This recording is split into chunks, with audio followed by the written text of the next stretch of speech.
Assalamualaikum warahmatullahi wabarakatuh. Kembali lagi bersama saya Residen Nusantara, biasa dipanggil Aden dan di sini saya akan menjelaskan ya bersama teman-teman saya di kelompok 3 ini mengenai modul ketiga ataupun di yang ketiga minggu ketiga ini untuk di pelajaran mata kuliah komputasi statistik. Nah, dan jangan lupa teman-teman semuanya tonton sampai akhir dan pastinya siapkan kopi dan juga hidangan menu makanannya karena ini bakalan bosan teman-teman semuanya. Nah, jadi langsung saja untuk pembahasan kita kali ini di modul yang ketiga itu kita akan menangani tentang teknik teknik Wrangling ataupun munging teman-teman semuanya. Nah, teknik Wrangling ataupun munging itu adalah proses pra pemrosesan data yang mencakup pengumpulan, pembersihan, transformasi, dan juga penggabungan data teman-teman semuanya. Nah, yang di mana ini di sini ada tahap-tahapan ya teman-teman semuanya. Yang pertama itu ada pengumpulan data, ya. Tahap awal dari sebuah Wrangling melibatkan pengumpulan data dari berbagai sumber teman-teman semuanya. Selanjutnya dari sudah dikumpulkan data, lalu kita bersihkan datanya itu sendiri. Dan lalu kita transformasi, kita ubah format ataupun struktur datanya, misalnya mengkonversi format tanggal, menggabungkan kolom, ataupun menghitung statistik tambahan. Selanjutnya ada pemfilteran, yang dimana itu kadang-kadang ya tidak semua data itu harus dikumpulkan atau harus digunakan semuanya teman-teman semuanya. Nah mungkin nanti bakal bisa difilter teman-teman semuanya. Nah, selanjutnya itu ada integrasi. Nah, untuk integrasi itu sendiri itu data-datanya tuh ya, kita misalnya nih data-datanya itu berbeda-beda ataupun berantakan. Nah, itu kita pengen mengintegrasikan ataupun menyatukan, menyamakan ya dari data-data itu sendiri. Setelah itu juga kita validasi untuk data-datanya itu memastikan bahwa sana udahkah diintegrasi ataupun belum, seperti itu. Nah, selanjutnya kita dokumentasi dan juga penyimpanan. Nah, untuk selanjutnya nanti bakalan, dibahas oleh teman-teman aku. Nah, di sini kita akan belajar ya, di software R ini yang pertama menciptakan variabel baru, yang kedua subsetting data, yang ketiga sorting data, yang keempat recording data, yang kelima merging data, dan yang terakhir itu reshaping data. Nah, nanti bakal dijelasin oleh teman-teman saya di, setelah iklan-iklan berikut ini ya. Nah, jadi untuk yang pertama, itu kita membuat suatu variabel teman-teman semuanya ya. Nah, untuk membuat suatu variabel teman-teman semuanya ya, kita berpindah ke R teman-teman semuanya ya. Oke, misal kita memasukkan ini bebas ya teman-teman semuanya. Ini aku ngambil dari modul aja teman-teman semuanya ya. Nah untuk yang pertama ya, kita menam menginputkan nama ya, yang di mana nama C dalam kurung. Nah, kita masukin bebas untuk untuk berapapun yang bakal kita masukkan namanya ataupun atributnya. Selanjutnya ada NIM ya, selanjutnya juga ada gender ya. Nah, untuk nama, NIM, gender yang bersifat string ya teman-teman semuanya, itu nanti kita petik 2 teman-teman semuanya ya. Selanjutnya, nah ini untuk tugas 1 dan juga tugas 2. Nah, ini sebagai atribut untuk numerik ya teman-teman semuanya. Nah, ini tidak perlu dikutip satu ataupun kutip dua teman-teman sekalian. Nah, selanjutnya kita menggabungkan datanya menjadi sebuah data frame yang disimpan menjadi sebuah data frame. Yang dimana kita bisa membuat data frame dari nama, name, gender, tugas 1 dan juga tugas 2 teman-teman semuanya. Nah, selanjutnya bakal kita panggil deh. Nah, mungkin kita bakal jalankan ya teman-teman sekalian. Oke. Dan nah, ini. Nah, teman-teman bisa lihat semuanya nih di bawah sini. Nah, kita panggil data nilai, ya nanti bakal ke input nama, NIM, gender, tugas 1 dan juga tugas 2 teman-teman semuanya. Nah, di sini kita bisa menampilkan nih tabel ataupun data frame yang kita buat nih.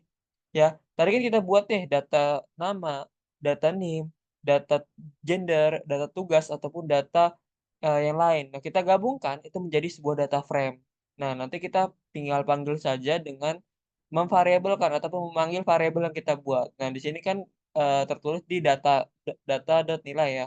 Nah, nanti kita panggil aja data.nilai teman-teman semuanya. Nah, itu mungkin untuk langkah awal ya teman-teman semuanya untuk kita membuat suatu variabel teman-teman semuanya. Nah, nanti untuk penjelasan berikutnya nanti bakalan teman-teman saya yang bakal menjelaskan.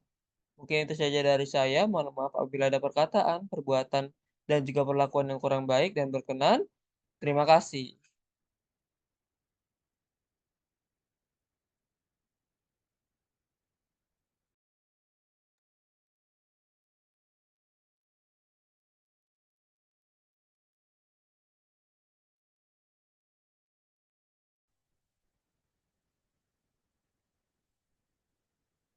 Oke, nah lanjut untuk eh, membuat dataset dan eh, menambahkan variabel dalam scripting ya. Nah, pertama misalkan kan tadi udah menambahkan dataset, kita pakai dataset sebelumnya kan eh, dari modul tadi, dataset modul,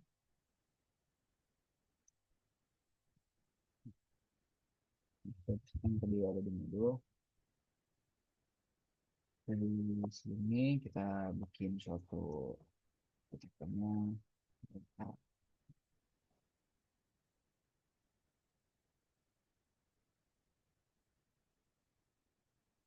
frame dari nama ini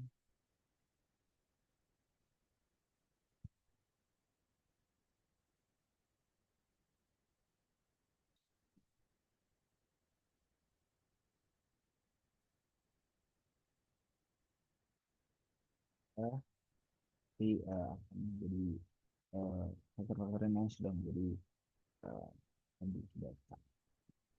Nah, pertama kita akan menambahkan suatu variabel ke dalam eh, data frame ya, data frame.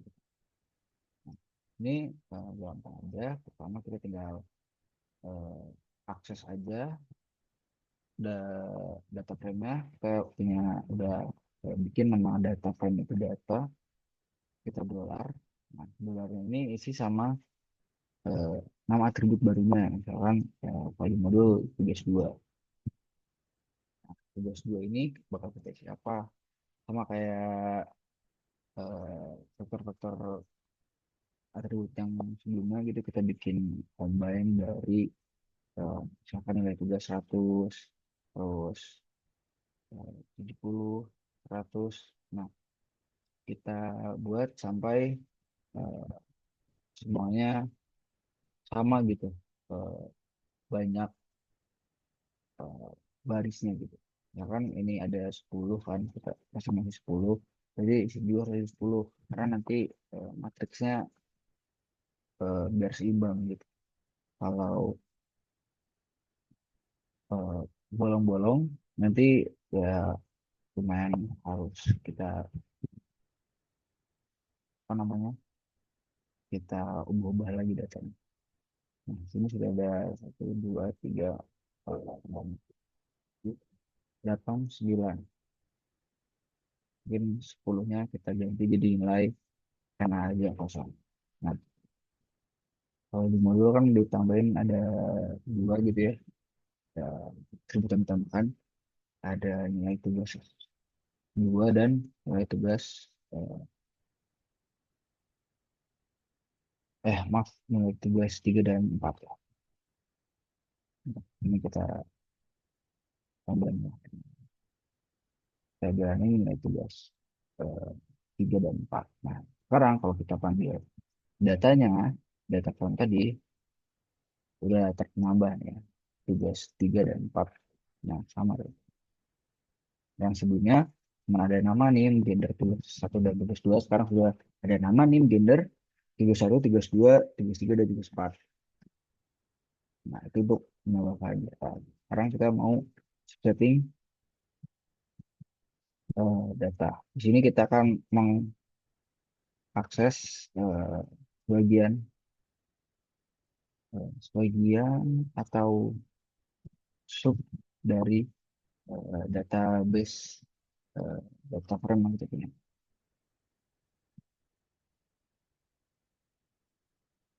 Hmm. Misalkan di sini eh, paling gampang tinggal kita panggil aja gitu ya, eh, data eh, nama gitu. Pasti nanti yang dipanggil cuman eh, atribut nama aja kan. Aldo, Bento, Kresna, Kresan, dan lain-lain. Atau kita juga bisa eh, kan ini kan aksesnya cuma apa ya, maksudnya untuk menampilkan satu atribut saja ya. Misalkan kita pengen sesuatu yang ada kondisinya gitu. Misalkan kita pengen eh, dalam semuanya satu frame ini kita pengen ambil dari gender eh, yang nilai atributnya itu M gitu ya atau F gitu. Itu bisa juga kita tinggal akses lagi data terus gender.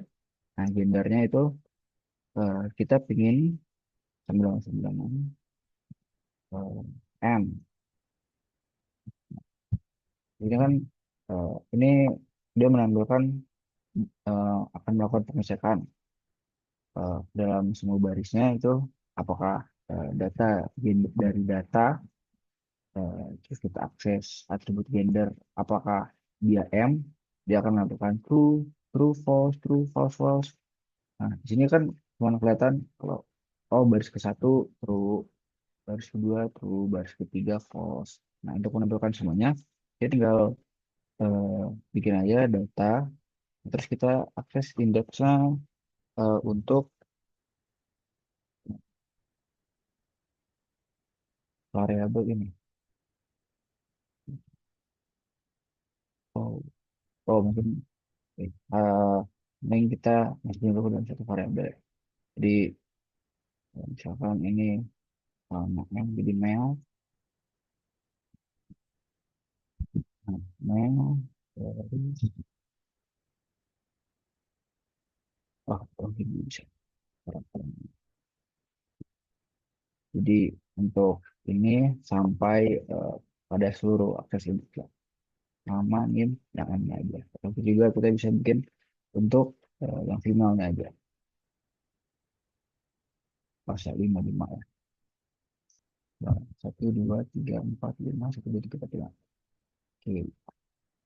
Ini kan untuk datanya bentuknya eh, apa ya, kategori gitu ya, kategori ya.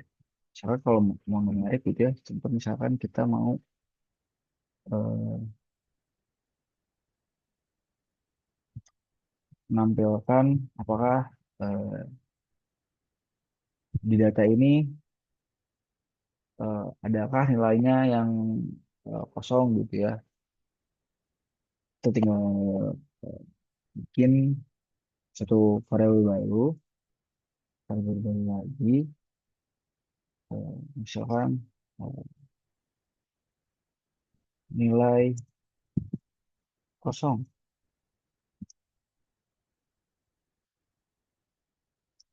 Di nilai kosong ini kita akan eh, melakukan pengecekan. Nah, pengecekannya itu eh, pakai is null ya. Is null untuk apa? Untuk misalkan apakah data tugas 3 ini is null gitu. Ada nol dari data tugas 3. Nah, terus mungkin nah, apakah ada data yang nol? Oh, nggak ada. Kita sekarang mungkin untuk ke semuanya. Kan data 31, 2, 3, dan 4. Nah, ada yang nol di tugas 2, nggak ada. Apakah ada nol di tugas 3, nggak ada. Eh, oh, ya. Oh, bukan nol ya, maaf. Maksudnya, ini harusnya skema. Karena kita data kosongnya namanya NA.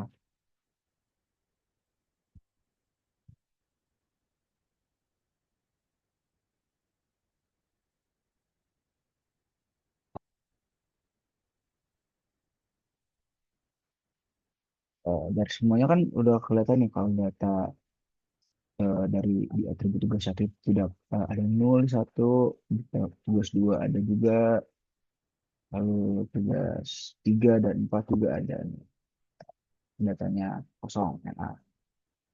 Nah, ini kan kita bentuknya masih eh, hanya bolehan saja gitu ya, hanya pengecekan saja. Ini tinggal kita pakai logika matematika aja, pakai yang namanya OR. OR di R pakai garis vertikal gini, kita bikin semua jadi OR. OR ini masing-masing jadi OR.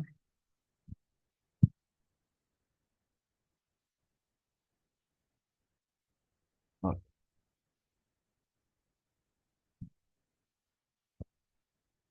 Kita kayak tadi dari data, terus ini,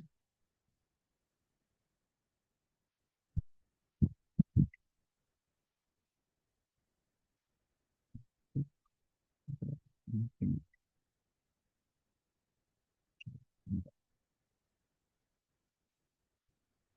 Nah, jadi udah terus nih dari semua eh, dari data semua ini yang nol itu ada di baris 3 baris 5 baris 9 dan baris 10. Ini bisa kita cobain sekali ya di data. Kita panggil datanya. Udah sampai di baris 3 ada yang A, terus di baris 5 sama baris 9 dan 10. Ini ada yang A juga. Oke. Nah, jadi kita udah bisa menampilkan eh, dari semua atribut kita pengen apa saja baris mana saja yang kita kosong. Oke, lalu selanjutnya eh,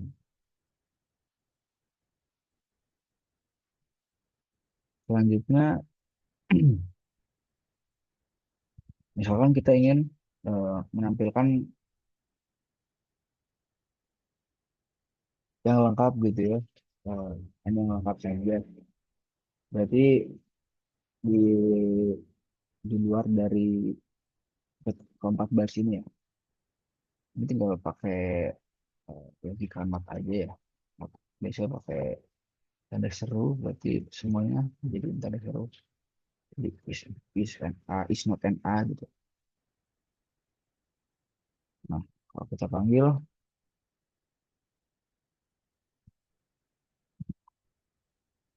oh, sorry. Nah, ini harusnya pakai dan karena kalau atau itu kan yang penting satu kondisi memenuhi dia tetap true kan. Kalau dan harus semuanya terpenuhi. Nah, di sini kita panggil, jadi coba catat semua.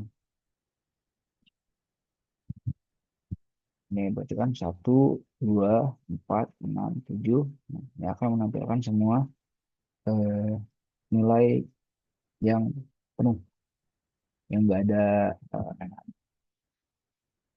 kalau misalkan kita juga bisa nih mengganti nilai NA-nya menjadi suatu nilai tertentu.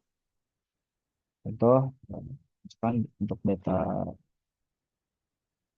tadi yang kosong, data dari tugas 2,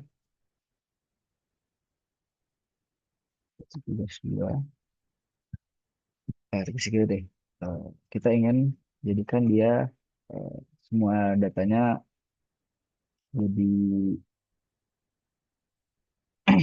70. Tinggal kita pakai if else, else dengan kondisi misalnya jika anak kosong di data tugas 3, tabel data dengan atribut tugas 3, jika kosong, kita akan ganti menjadi nilai 10 untuk data tugas 3.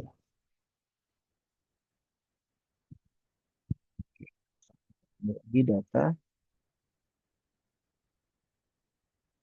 nih tugas 3 nya jadi yang kosong kosong, jadi yang kosong, yang NA, jadi 70 semua. Nah, ini juga bisa kita ubah buat tugas 2 misalkan tugas 2 kita ubah jadi 80 dan kita simpan lagi untuk tugas 2. Nah, kalau kita panggil lagi dari tugas 2-nya yang tadi NA, nah nih di Kanta sekarang jadi 80. Oke, selanjutnya sekarang kita ingin mengakses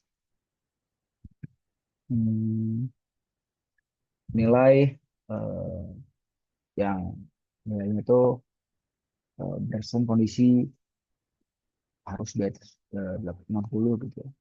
Ini logikanya mirip-mirip sama yang tadi ya. Cuman kita menggabungkan eh,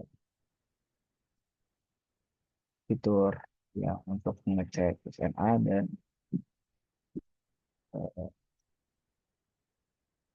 kondisional untuk nilai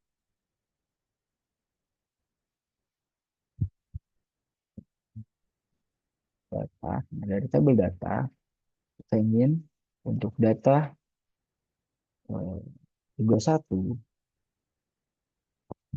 tugas 1 itu harus lebih besar sama dengan 60 terus untuk eh, dan juga jadi nah karena ini kita pakai dan berarti untuk selanjutnya harus memenuhi juga kan, biar untuk bisa dapat ditampilkan. Tinggal samain aja untuk ini misalkan untuk tugas 2 untuk data tugas 3 dan untuk data tugas 4.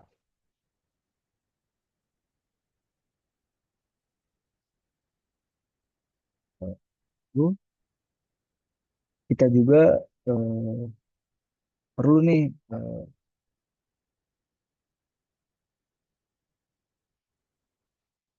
menampilkan jadi setiap hmm,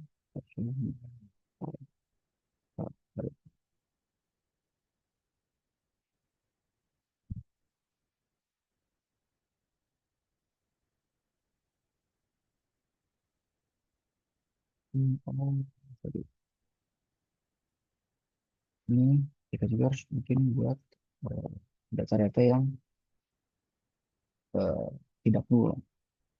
Jadi diakses data yang tidak nol. Nah, di jalan yang 11.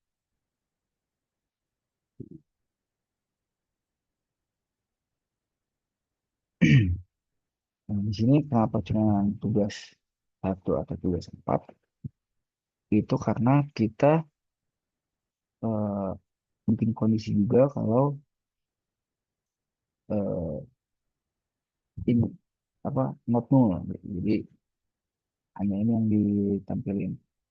Sedangkan kalau kita misalkan berarti semua nilai nol dari tugas 1 tugas 4 nanti dia bisa juga kepanggil. Misalkan tugas 1 kita ganti dulu jadi 80 sampai tugas 4 juga kita ganti jadi 80. Nanti kalau kita panggil dia lagi, nanti semuanya akan terpanggil.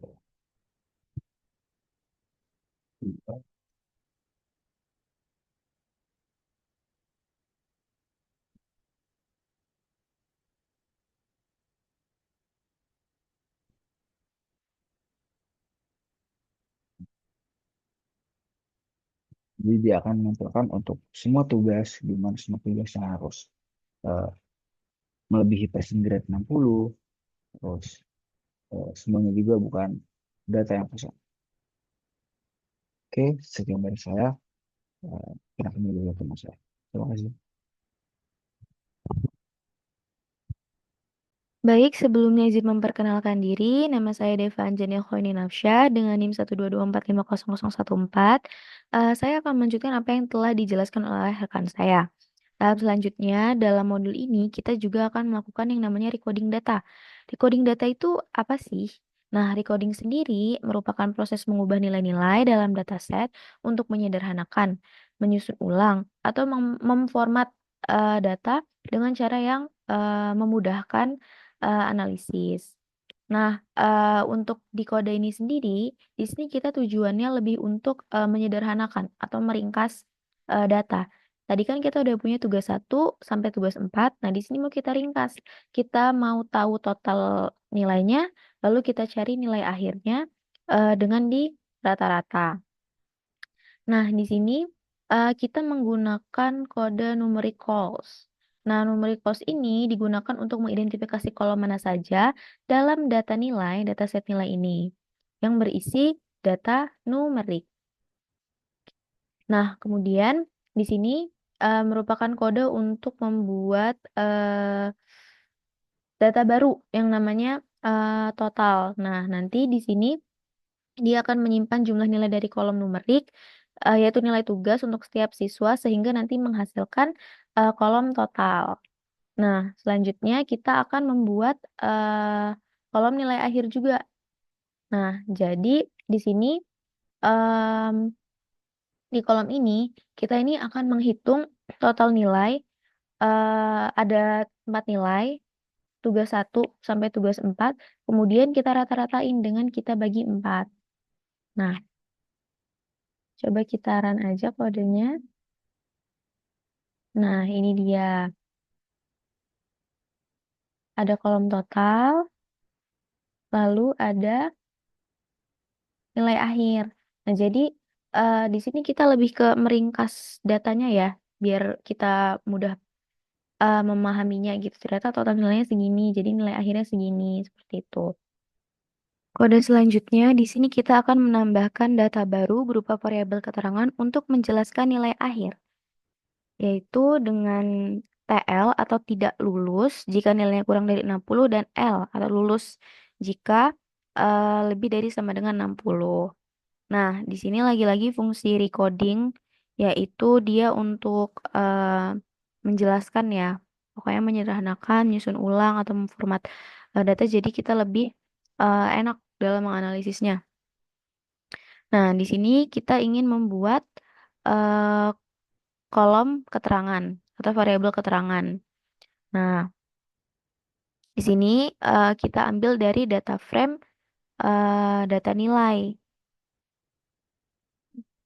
Kita mengambil nilai dari kolom nilai akhir dari data frame si data nilai ini. Nah, terus fungsi faktor ini untuk apa? Fungsi faktor ini nantinya akan membagi nilai dalam kolom nilai akhir ke dalam beberapa interval atau kategori.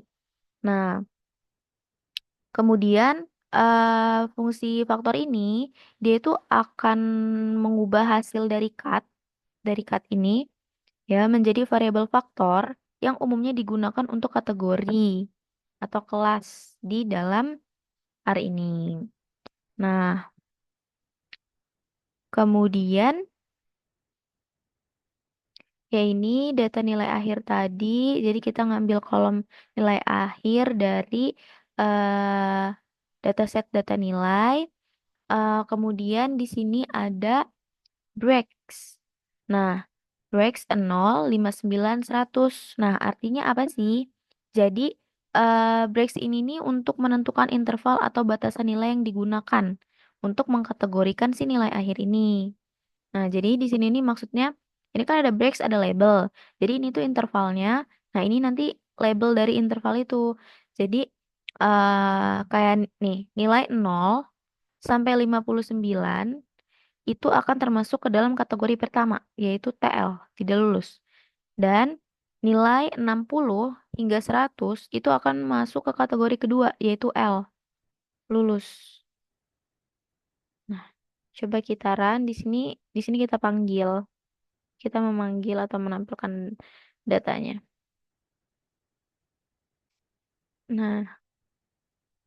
Nah, ini dia keterangannya. Jadi 88 sekian ini lulus, lulus, lulus, lulus, lulus. Nah, ini 50 kan? Dia kurang dari 60 berarti dia tidak lulus.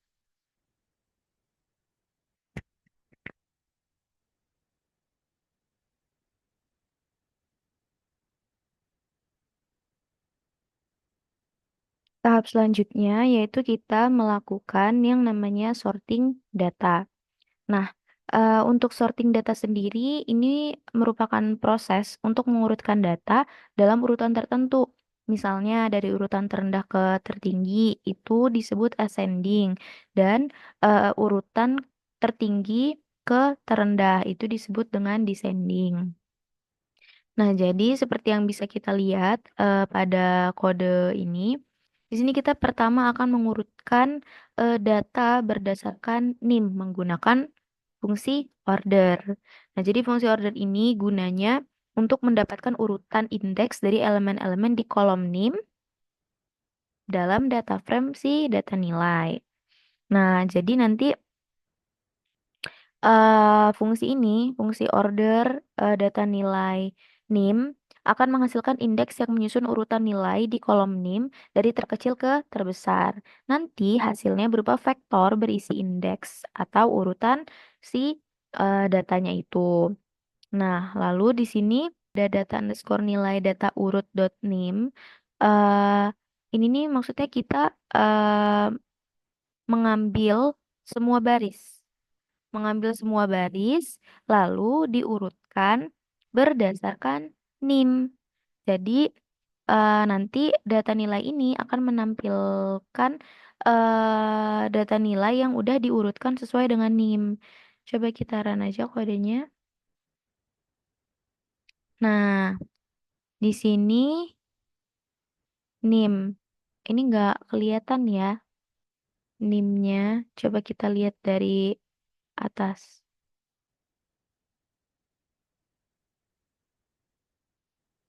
Nih inputannya.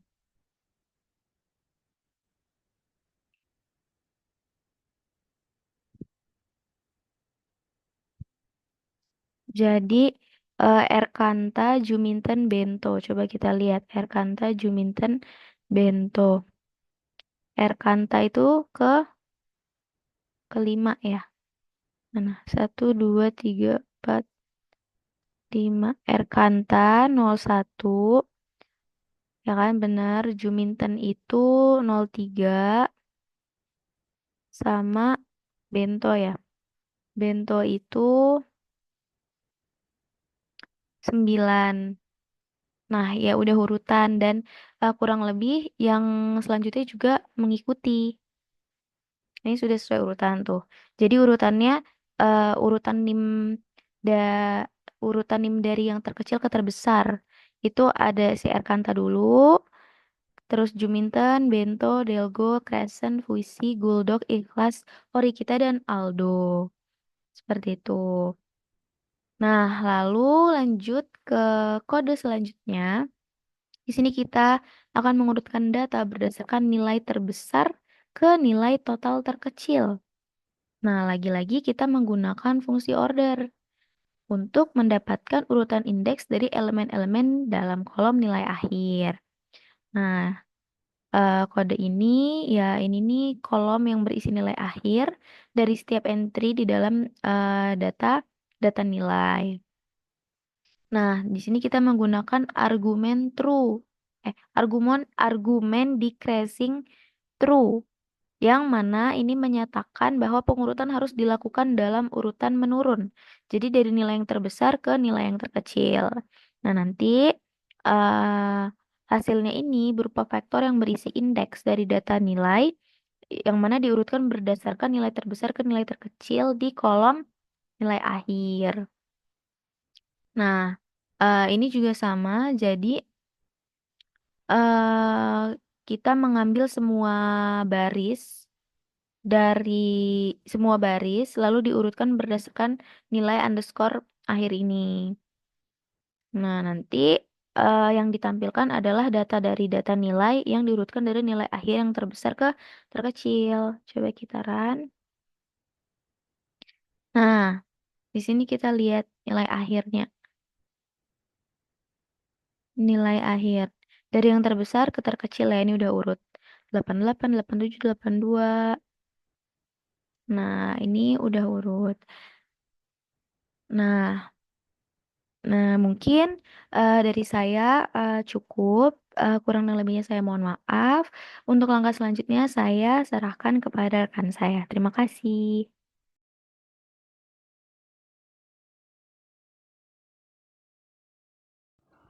Kemudian kita selanjutnya melakukan sebuah matching data. Kita masukkan dulu nih sebuah datanya atau memasukkan datanya. Yang pertama ada nilai praktikum, nilai kuis.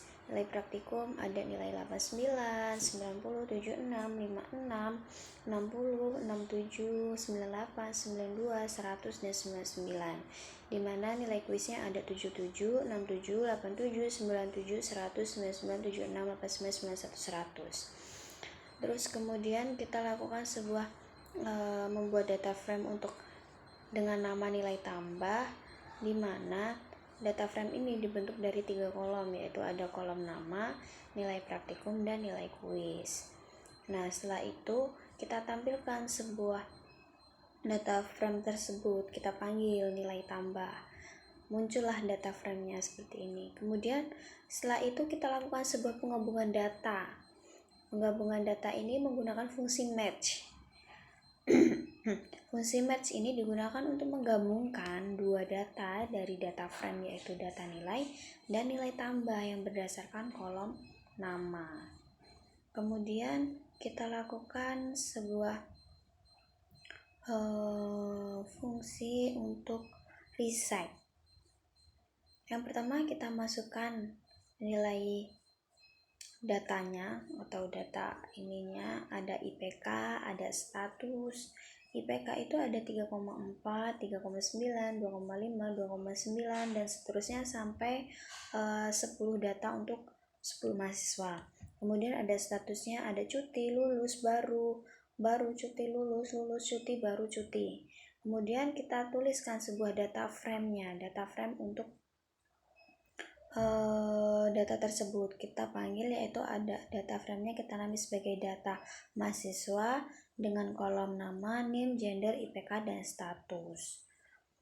Kolom nama, NIM, dan gender diasumsikan sudah didefinisikan sebelumnya, kan sudah dipanggil nih di atas tadi, kita kan sudah buat. Setelah itu kita lakukan sebuah reset data dengan arah weight. Arah weight yaitu fungsi ini digunakan untuk mengubah dari data format long menjadi weight. Kita lakukan sebuah itvar sama dengan C, nama, NIM, gender. Ini menunjukkan bahwa kolom nama, NIM, dan gender akan digunakan sebagai identifier yang unik untuk setiap mahasiswa.